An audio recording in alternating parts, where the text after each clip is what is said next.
As a formerly incarcerated person, one of my biggest pet peeves is watching other formerly incarcerated persons or criminal justice advocates, prison reform advocates, simp for the Republican Party.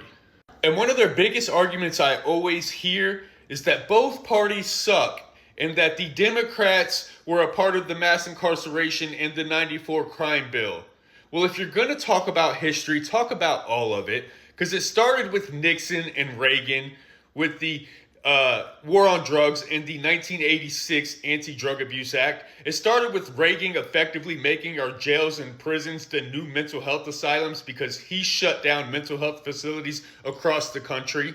And you know what else it started with? The privatization of prisons, because the prison industrial complex is big business in which human beings are the commodity to be traded like cattle.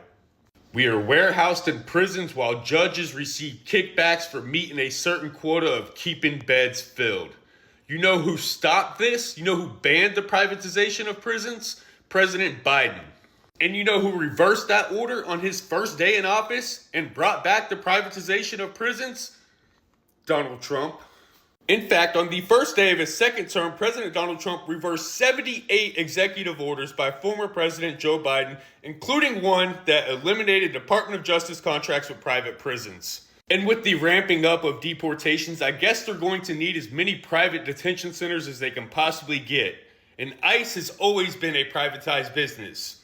In fact, for private prison companies, ICE contracts remains their most significant federal revenue stream. Imagine that. Now, I've personally worked with a state representative to have legislation introduced for criminal justice reform right here in my home state of Florida. You know who always denies criminal justice reform in this state? The Republicans. They have a trifecta. They have the House, the Senate, and the governor's mansion. Yet somehow, criminal justice reform advocates or formerly incarcerated individuals continue to simp for these guys. The United States of America is 5% of the global population, 20% of its prison population. We incarcerate more citizens per capita than any other industrialized nation in the world. On top of that, we have the highest recidivism rates in the world. And why? Because prisons are big business for rural America. In these little, predominantly white farm towns with two blinking lights, the prisons are what continue to prop up that economy and provide jobs for people who would otherwise be unemployable. Prisons are the ultimate DEI for rural white America. They provide jobs for people who didn't earn it.